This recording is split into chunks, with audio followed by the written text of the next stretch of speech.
Hey everybody, it's your old pal Chuck, and I'm back with another review. And today, jumping gigawatts, we are taking a look at the Transformers Back to the Future crossover. This is Gigawatt. This is going to be what I think we were calling a fan channel exclusive. Well, let me back up. What you see in front of you is the fan channel exclusive. You can get it on Amazon, Target, Walmart, Hasbro Pulse, etc., etc. There is another version that was up for pre-order several months ago that is a Walmart exclusive. It sold out very quickly, almost to the point where no real human beings were able to purchase it. And it is going for several hundred, if not thousands of dollars on eBay, the pre-orders. This is not that version. That version is going to have some sort of exclusive sticker. I'm still not 100% clear exactly what the differences are going to be. And surprisingly, that version, again, is not out yet. This is the main retail version of Gigawatt. As you can see, the packaging is like a 1984 Transformers box. This is the 35th anniversary of Back to the Future and the 35th anniversary of Transformers. Makes sense they would do something like this. Of course, if you grew up with the G1 line, this top panel should be very familiar to you, showing you the basic transformation steps. You have the side here, the bottom. Coming around the back, you do have some iconic Back to the Future artwork and a rather horrible bio of Gigawatt because they have to print it all in multiple languages, copyright material, and since I got mine from Robot Kingdom, I have some sort of international sticker. Now, this side is just a picture of Gigawatt. This side is a little different. If you notice, it has that same drawing on the back, but also it opens differently. It actually opens from the top down. I have no idea why they did that, but what you can also see from the inside is the tray is on an angle and all that stuff. But I just wanted to show off the packaging just to, assure you that this is a legitimate release. Just that Robot Kingdom got a little early. They should be available in another month or two at other retailers. So, yeah, how about we pause and take a look at the figure. And the devil was in the passenger side of DeLorean's automobile, and he said, "Freely, freely, let's not be silly. There's a life out there to steal." A little rock soldiers for you, giving you some context that how important the DeLorean was to 1980s pop culture. Funny thing is, it was actually not a good car from what I understand. And DeLorean, unfortunately, got into some financial errors and had to make some agreements with some cartel members. And once he got busted for it and was going to jail, the demand for Mr. DeLorean's automobile shot up quite significantly. So it was actually that is what made the automobile sell. And I think it was that interest. I think it was around the same time Back to the Future was coming out. So you had that, all happen to really make the DeLorean an iconic vehicle of the 1980s. As you can see here, I have him decked out with all the accessories. Forgive me, I have not seen a single Back to the Future film straight through. I did watch the cartoon and enjoyed it very much. So this hook, I think, comes from Back to the Future Part 2. And I don't know if it's meant to be bent like that. It came that way out of the packaging. It might have something to do with it, but it does just peg into this section here. And of course, we do have the Mr. Fusion, which was a heavily modified Mr. Coffee Maker. And yes, it does say Mr. Fusion. I strained my eyes to read it. Now it does peg into this section here, although I feel it could be a little bit tighter. But once you get it on, and make sure you have this longer section goes towards this side of the automobile. It does stay, I mean. And of course, underneath, the rifle for Gigawatt can be stored. So I do appreciate the full layout that you can, of all those accessories, can be stored in vehicle mode. That is something that I think is very important, and is actually kind of lost nowadays with Transformers. I understand having the weapons on display, but just being able to store them aside. It was something they do, then they don't do. Let me go ahead and just remove this hook. As you saw, I just brought in G2 Sideswipe because Gigawatt is a heavy retool of G2 Sideswipe. I should say the Sideswipe mold, period. I'm just using G2 Sideswipe because that was the easiest one to grab. Almost to the point that it's a new figure. First of all, let me line up the wheels here. Gigawatt is actually a longer vehicle mode. The whole front end is longer and flatter. And that whole back section is redone to represent the modifications to the DeLorean that were done in Back to the Future. So, of course, you have all that tech detailing. You have that belt work, the Mr. Fusion, and all that. Whereas this was just a flat piece. As you can see, right here is where those little leg knee panels would be. They're right here. And so, I mean, the parts are still there. They just look different. Coming along the side, the DeLorean, of course, has what we call gull wing doors. The Lamborghini actually does too, but on this mold, it's actually just a simple flip up. Doesn't really open all the way, but on here, it actually does open all the way. I mean, you can't fit anybody in there, but it is a nice touch. An equally nice touch is that the DeLorean has, well, besides having new wheels, which you can see, well, let me also show you the bottom here. You can basically see all the battle damage is gone, but here are those leg panels, completely new tooling. The arms and hands look similar. Also, the whole undercarriage here is different, where you have this whole waist section that's missing, and you can clearly see Gigawatt's head, and I think that's how they were able to fit in the weapon storage. But going back to what I was going to say, there is a flight mode to the DeLorean that you can actually rotate the wheels down. Back ones go down like that. Now, these front ones are on a double hinge. So when you're going into this car mode, you want to make sure you actually just flip the single hinge out and not the double, which is for transformation. And there you have that flight mode. That is not done. The wheels are pegged in quite securely on the Sideswipe version of the mold. So, like I said, there's a lot of new going on here. You know, whole front section is completely new. So it's almost to a point that they could have just done this as a new mold. And to be honest, would have been a little easier, so I don't have to go digging to find Sideswipe. But we'll pause, and we'll come back with the transformation.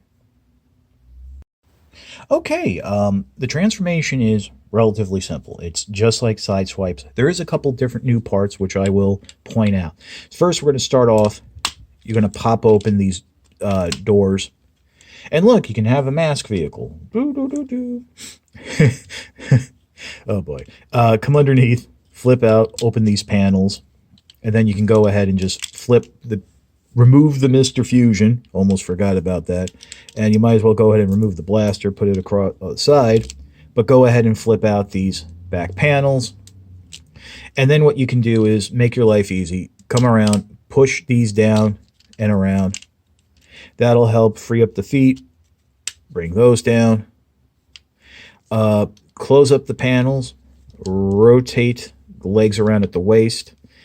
And that's, you know, and separate the legs. You know, that's basically your Sideswipe transformation. So we're still underneath here.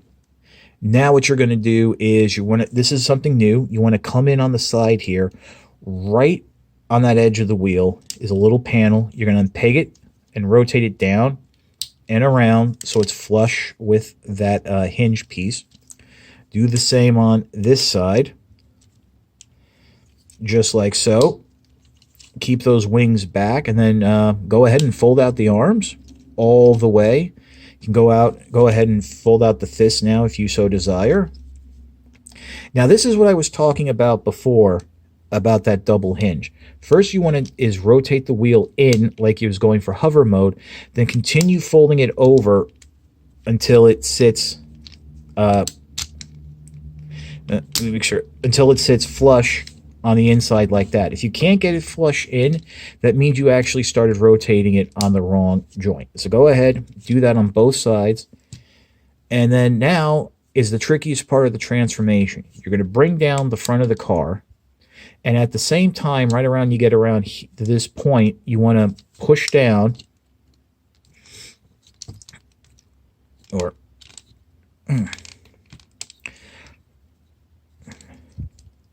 trying to this is really tighter than it should be. Maybe I gotta, oh, there you go. Push up, excuse me, from the underside. Oh boy. And trying to get it around the head, you got to flip this panel around and it will snap into place, and then peg the front panel in to the chest. The final step, believe it or not, is what's nice is there are tabs on the inside of the wheel wells that will secure the forearms into place. So get those little arms out of the way, fold it forward, and there you go. And yes, you do leave the wings out to the back. There's enough there to fill in the section they can't fold in. So I guess it's part of the look of Gigawatt, who we have here in robot mode. Now, besides the chest, my other complaint, and I'm sure you can see it here, is that the head, which we're going to take a look at real quick, is a little small. And, well, it's not that it's small. It's because of its design, it does get in the way of that chest panel, but you are somewhat limited in its articulation. It can wiggle back to the side, rotate, but there's no up and down. So it kind of looks like it's always looking somewhat down. Other than that, it's okay. Also, I should mention, it does feel a little soft and rubbery. Now, let's bring in the Mr. Fusion and Gigawatt's blaster. You actually have options as to how you want to attach the Mr. Fusion.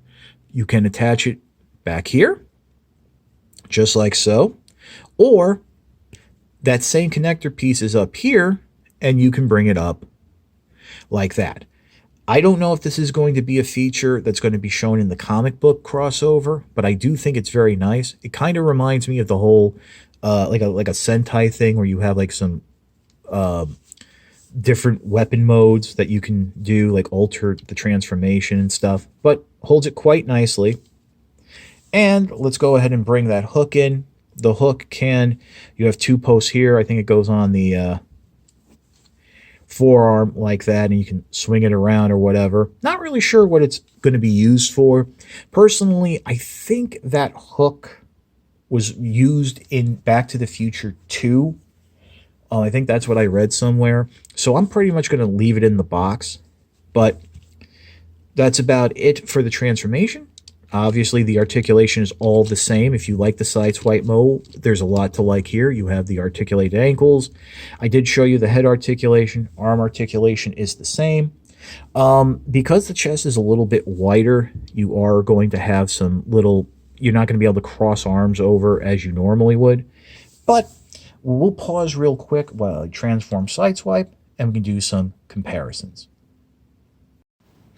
And here you have sideswipe, and besides the obvious differences in the head, you can see what I was talking about with the different chest, that this has a futuristic Lamborghini look, which I hope I didn't say Ferrari before, but you have that curve there, and this is all square.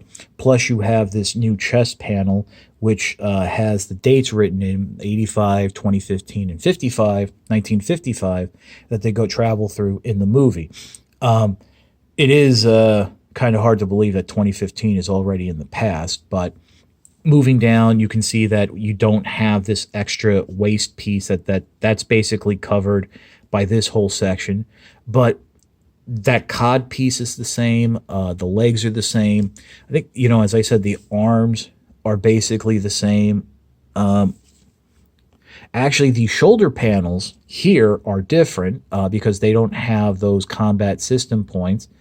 But everything down, the bicep down, is the same. And of course, the feet are are the feet the same? Oh no, the feet are new molding as well. They work the same way, and they basically almost look the same, but they are completely new tooling, as well as those front shin panels. So there's a lot of new here, but at the core, it is Sideswipe. So let me give you a little spin on the back. You can see how the backpack works. You have those gold wings and stuff like that. There is no extra combat posts or anything, so you can't add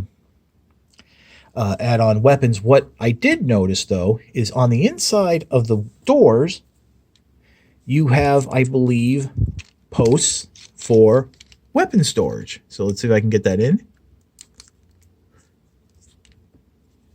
Ah, yes, it's not a great fit. I mean, the gun was had to go in on an angle, but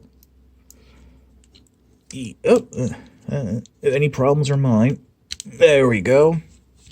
So yes, you do have some weapon storage there for robot mode if you don't want him attacking, but that is nice. And I really have to say, I think Gigawatt is a great figure. So we'll pause, and we'll be back with my final thoughts. I'm trying to recreate the pose from the box that shows Gigawatt like looking at its wrist with the clock, and unfortunately their articulation is not there that I can actually pull it off exactly, but it's close enough, and I think it's really cool. Last year when we got Ectotron, that was a Voyager class figure being sold at a leader price point that was retooled into the Ecto 1. What we have now is a deluxe class figure being sold at the Voyager price point, and I think it comes off much better. Now, let me explain. Yes, this is a deluxe figure, but you're paying $10 more because there is licensing fees that has to be covered, and there's a lot of new tooling. So, I actually see the value more on Gigawatt than I do on Ectotron. I think this works a lot better as a figure than Ectotron does. That's not to say Ectotron is bad. I really dig Ectotron. But, I mean, at least this can hold its weapons a little bit better. So I know a lot of you are going to be turned off by the price, and there's really nothing I can do about that. But if you are interested in getting this figure, I know Amazon still has pre-orders up, and they did correct the price to $29.99. So if you pre-ordered previously at the $49.99 price, it has been adjusted for you. And if you pre-order now, it'll be at that proper price. So I do recommend doing that. I think that's actually the only place you can get the pre-orders in. I think everybody else has sold out. I know Hasbro Pulse has, but definitely, I think this is a fun figure and a great addition to your collection. And personally now, I'm kind of thinking what else they can do. And I think a couple other people have mentioned the A-Team van from Earthrise Ironhide. That's another iconic 80s vehicle. And also, I'm just going to say one thing, Airwolf. So, yeah. If you enjoyed this review, please consider liking, commenting, or subscribing. As I always enjoy the views and think those are good enough, the liking, commenting, and subscribing does send a message to YouTube that this is a video we should promote and send out into the universe. If you really like my content and really want to help out, please consider donating to my Patreon. There's a link in the description below and a card here in the corner. All I ask for is $1 a month. No thrills, no tears, no rewards. It's just a way for you to help me continue bringing content like this to you. With that being said, this is your old pal Chuck for Gigawatt We will see you next time.